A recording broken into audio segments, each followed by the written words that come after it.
All right. Hey, hey, hey. What's going on, everybody? This your girl Tiffany. I'm here live in effect.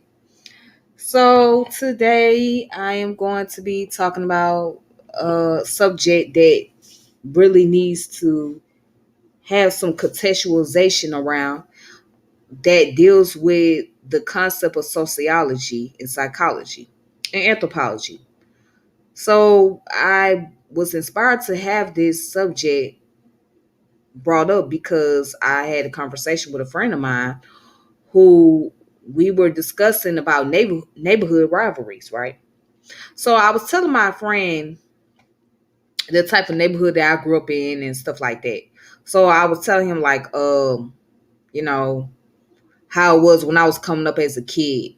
So by me growing up in the city of Atlanta, how there was like, the east side and the west side beef thing going on, etc. And he didn't understand, so he was like, well, why is there so much beef like that? What is the cause behind it? I said, you know what, I don't know. And I never knew the answer. So I said, it's just something that always happened. That's something that is very common throughout the Americas, throughout the nation. So anywhere you go, there's gonna always be some type of battle, if you will, or some type of neighborhood war going on because you know one particular neighborhood doesn't like the other neighborhood, whatever. So you're always going to have neighborhood rivalries. You're going to have, this neighborhood from this side of town and that neighborhood from another side of town not get along with each other. So it's very common. So in this case, at the time when I was coming up in the 90s and 2000, there was the whole situation between the west side of Atlanta going against the east side of Atlanta. So it was like that rivalry. It was a major rivalry going on. And it got to a point where you had stories about people who done got shot, who done got killed, being on, like, if somebody from the east side got shot or killed on the west side, and vice versa.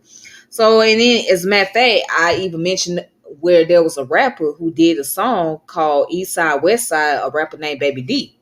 He wasn't very popular. He was a local rapper. Um, and some, the kids in this generation, they wouldn't really know who Baby D is.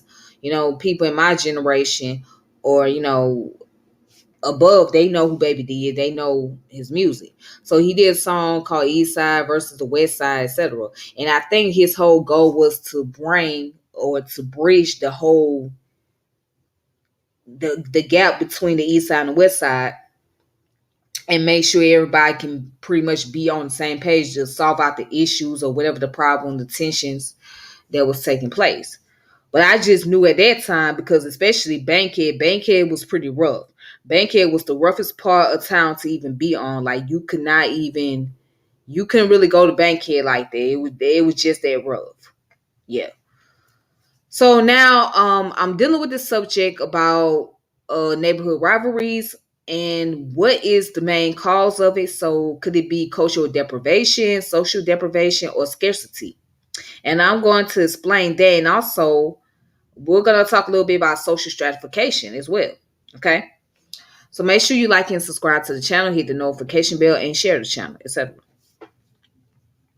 Now, let's go ahead and let's look at, well, what is scarcity?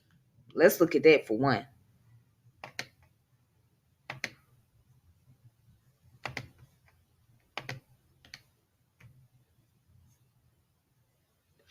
All right. So, right here, so scarcity is an economic scarcity refers to the basic fact of life that there's exists only a finite amount of human and non-human resources which the best technical knowledge is capable of using to produce only limited maximum amounts of each economic good. If the condition of scarcity didn't exist and an infinite amount of every good could be produced or human wants fully satisfied, there would be no economic goods.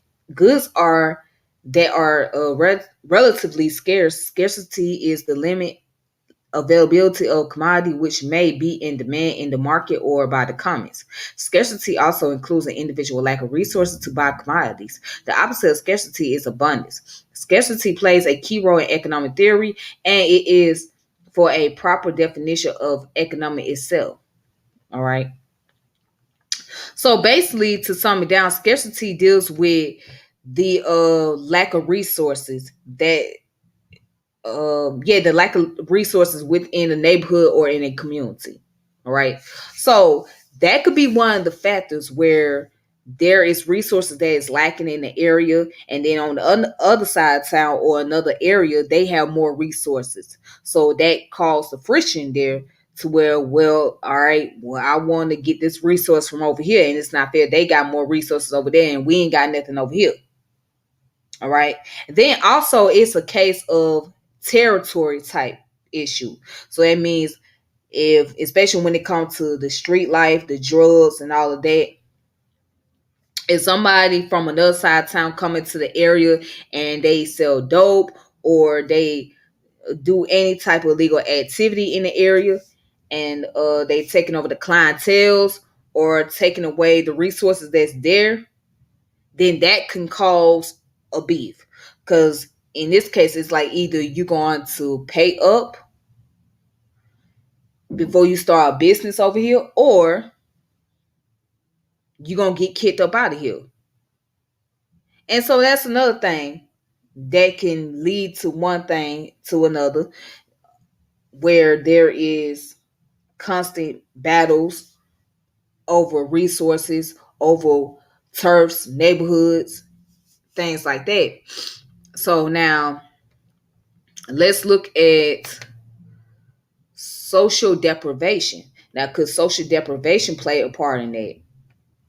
Well, let's find out. Let's find out what social deprivation is. All right, so social deprivation. Social deprivation is the reduction or prevention of culturally norm interaction between individual and the rest of society.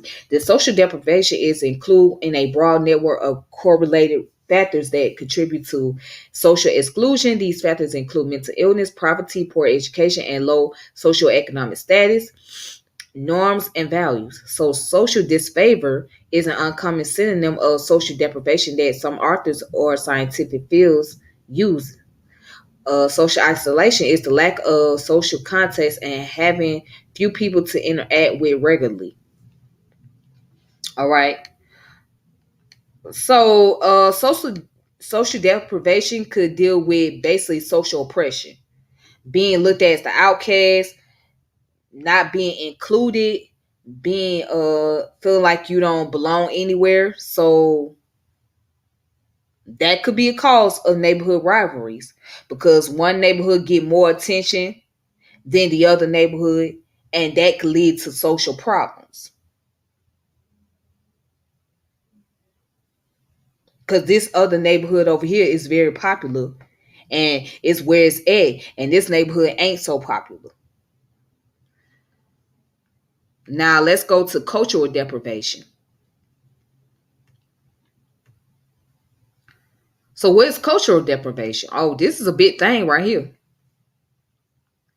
So, cultural deprivation is a theory in sociology where a person has inferior norms, values, skills, and knowledge. The theory states that people of lower social classes experience cultural deprivation compared with those above, and that this disadvantages them as a result of which the gap between classes increases.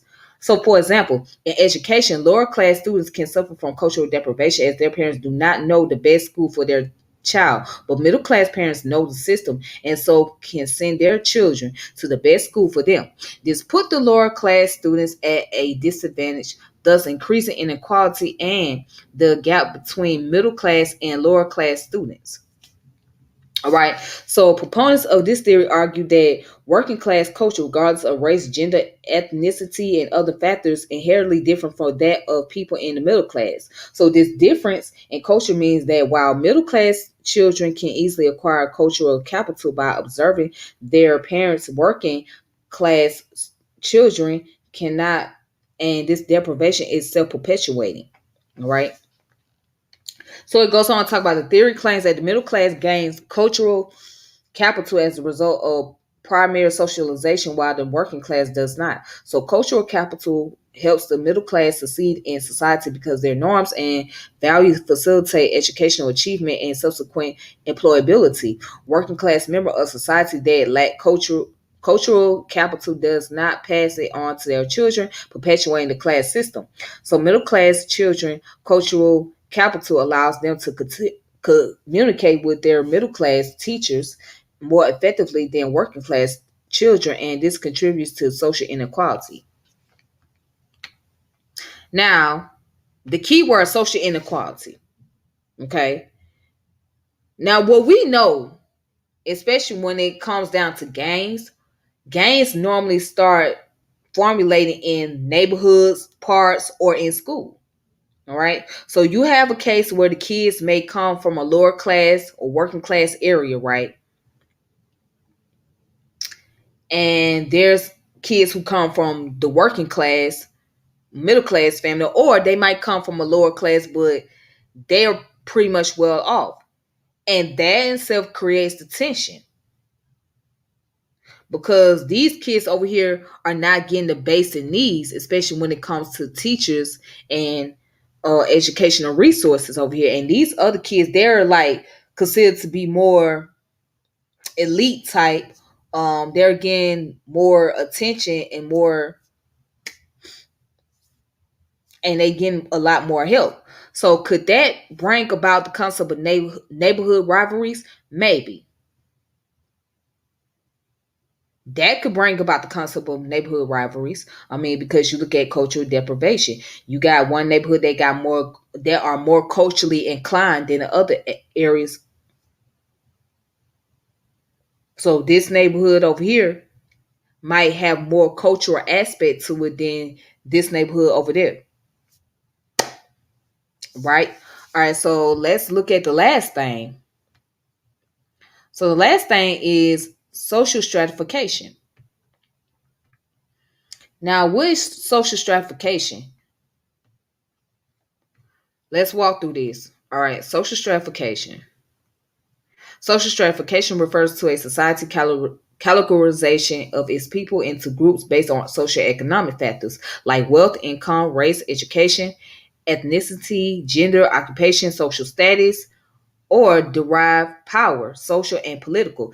As such, stratification is the relative social position of persons within a social group, category, geographic region, or social unit. All right. So in modern Western societies, right, the social stratification is typically defined in terms of three social classes: the upper class and the middle class and lower class. Okay. So in turn, each class can be divided into the upper stratum, the middle stratum, and the lower stratum. All right. And so, moreover, a social stratum can be formed upon the basis of kinship, clan, tribe, or caste, or all four. Okay. So basically, social stratification deals with the category of people based on their social economics. Now, let's look at social economics real quick.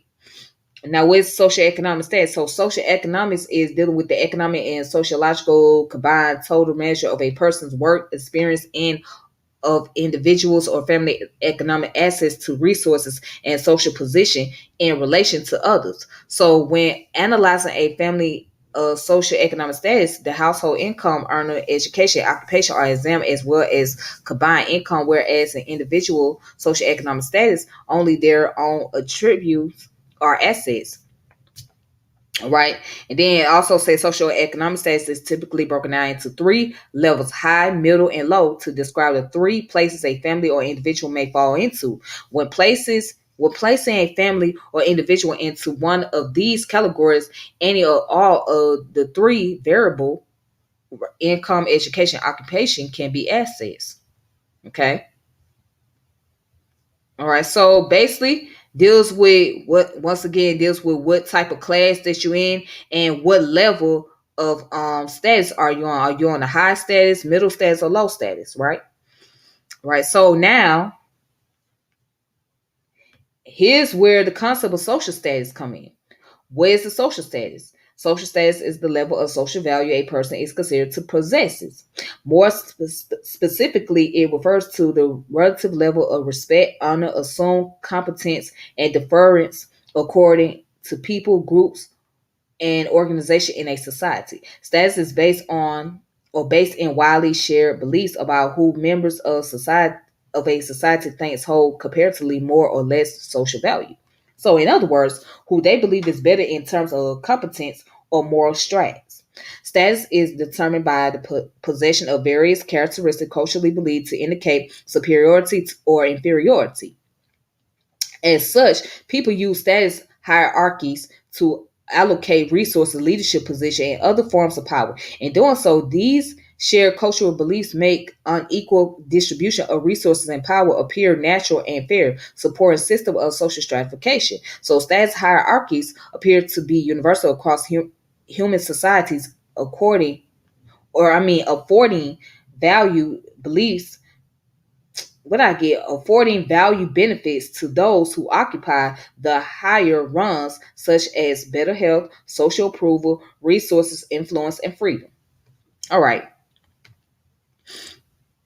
All right. So, with all of that combined, we see that what brings about neighborhood rivalries is the concept of social deprivation, cultural deprivation, scarcity, and the social stratification. So to sum it up, it's basically dealing with social status altogether because it all falls under social status. So whatever your social status is, right? If your social status is considered high or low, then that's what's going to determine the level of respectability. Okay. So this neighborhood may gain more respect because they have a high status or middle status, or their status might be a little higher than this neighborhood over here. But then check this out. They both can be on the same level, right? They both can be in the same social economic status. Meaning that let's say they both are in the same lower class community. But this area right here, they gain more social status because they have a little bit more morals and more a little bit more representation than this area over here. So this area, they ain't got that type of representation. They ain't got that type of moral. So they're considered as being the low life, right? But I mean, both are the low life, but this one over here considered to be more low life than the area over here. So now you got a case of a beef. It's like, oh, you dissing my neighborhood, you dissing my block, you dissing my community. How you gonna diss my neighborhood? How you gonna diss my street like that? And you think your street is better than mine? I mean, y'all ain't all there either. So that's the attitude over here. Then the attitude is like, well, you dissing our neighborhood, you calling us this, you referring to us as that. And y'all think that y'all better. Y'all think y'all more qualified. And then going back to what I was saying before about the turf thing. Oh, you over here trying to do business in my block. You doing business over here in my community. You trying to take over. You trying to run what I have over here. And then the same thing. You trying to take over. You trying to run what we have over here. So now you got a case of a problem. So then once the whole war take place, your enemy comes over there to your area, and what they do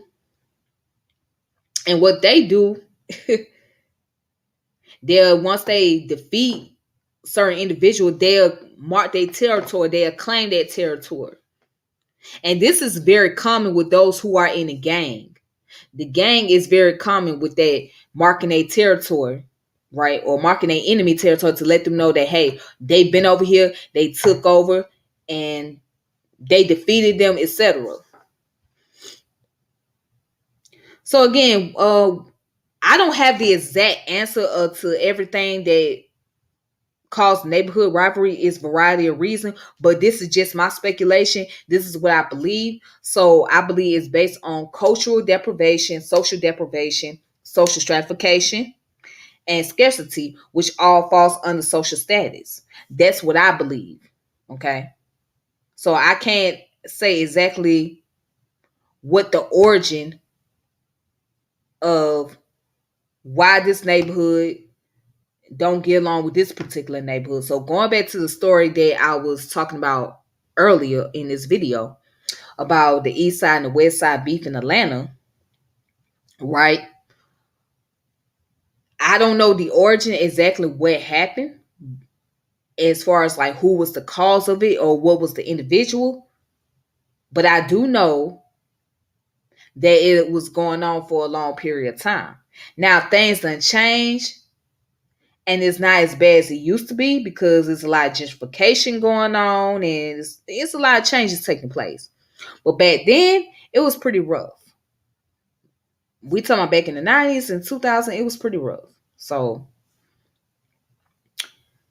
again, I don't know what the root cause of it as far as like who was responsible, but I can tell you that it comes from the sign of deprivation and scarcity and social status.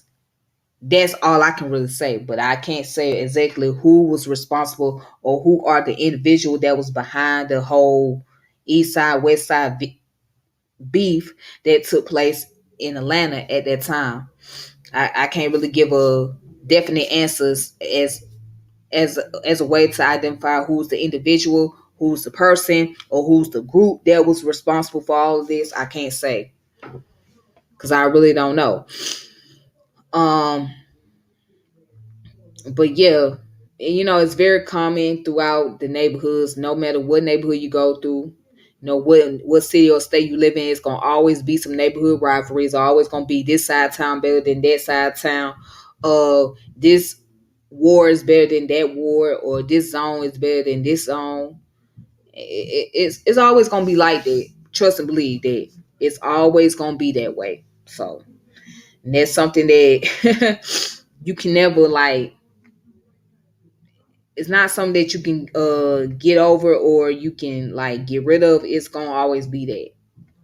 You know what I'm saying? Especially in the economic system that we live in. Yeah, it's gonna always be some type of conflict. And conflicts are very common. Let's see, what else? That was another thought that I wanted to put out there.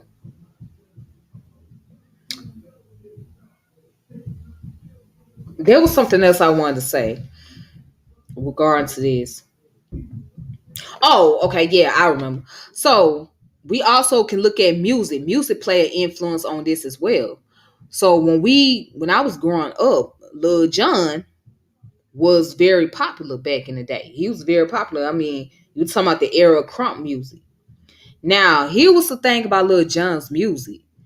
When he started talking about represent your clique, represent your hood, what set you from and all that, that in itself is where the chaos come in.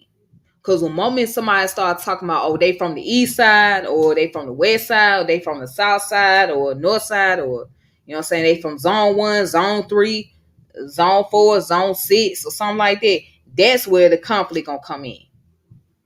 You know? And I was telling my friend this story that when I lived in Cleveland, Ohio. I lived in Cleveland, Ohio one time. This girl had a back to school party. So I was invited to come, and it was on my birthday, ironically. I had to be about 13 years old. So I was like, okay, cool, whatever. I'll go back to the back to school party. So here's the thing. They was having a party, and they were playing everybody. They were playing Mike Jones music. They was playing Lil Flip. They was playing those kind of music, and I'm like, why is y'all not playing Lil Jon? Because I'm so used to listening to Lil Jon music. You know what I'm saying? I grew up in Atlanta, so I'm so used to listening to Lil Jon, hearing Lil Jon stuff and all that because he was the thing. He was out back in that time period. So I'm like, why y'all not playing Lil Jon music? So I asked the girl that. She said, well, there's a reason why we don't play Lil Jon's music here. I said, well, why? She said, well, last year or the year before that, we had a back to school party and there was a fight going on. Okay, we had people from different side of towns of Cleveland all in one room. And she said there was a fight going on. Everybody, when the moment that Lil Jon was played on the radio, I don't know what song they was playing, but when he started saying, represent your clique, represent your hood, what side of town you from? What side of town you from? So if somebody say, if you from the east side, say throw it up. If you from the west side, throw it up. And say fuck the east side, fuck the west side, whatever the case may be. Whatever he say. So, the whole case where people would start throwing up their little set and where they from and all that, that's when it created a fight. So the fight, it went from a fight to somebody getting shot and killed. So when she told me that somebody had got shot and killed, and that was a done deal, she was like, "We can't play no Lil Jon music around here because we know what it would do." So I'm not sitting up here just pointing the finger at Lil Jon because I know he was selling records at that time period, and he was basically a producer, but he was also the hype man.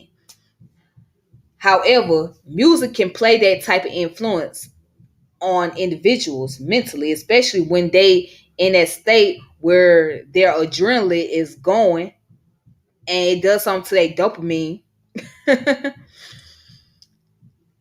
When they start feel like they hype and they want to get something that make them feel crunk or whatever.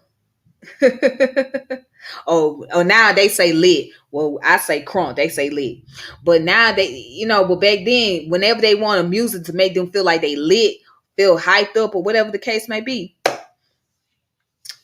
yeah, when that Lil Jon come on, that's when everybody start getting stupid, start acting crazy and stuff because Lil Jon music is going on. I mean, when he starts saying fuck that click, fuck your hood, throw your hood up, throw your set up. Yeah, that plays a role in the rivalry. That creates more tension and more problem with individuals. And I can admit that, yeah, it's stupid. It is really stupid because, while we sitting up here repping our side of town, we not really winning because there's gentrification involved. So once gentrification take over and investors come in, buying up your neighborhood, I mean, what do you have to really represent? I mean, what do you have? But I understand it's a sense of pride. For many of us, it's a sense of pride and joy that, hey, we grew up in this neighborhood, we grew up in this community, and we represent this community. We're going to stand on it. This is the environment that made us who we are. Right? But at the same time, what do we gain from it? We really don't gain anything out of it. We don't gain anything. We don't, especially resources wise. It's like we just pretty much. And so it's still a losing situation. It's a losing situation where your neighborhood is taken over by investors and you can no longer go back to that area. Or if you do, you got to be able to afford to live over there in that community. You know? But anyways, that's all I gotta say for tonight. So I appreciate you all who was watching, listening, and checking out this video. Please make sure you like and subscribe to the channel, hit the notification bell, and if you got any comments, please share the comments on here and I'll do the best I can to respond. Also, check out my other previous videos. So make sure you share, like, and subscribe. Until next time, peace and power and elevation. This your girl Tiffany, and I'm out. All right.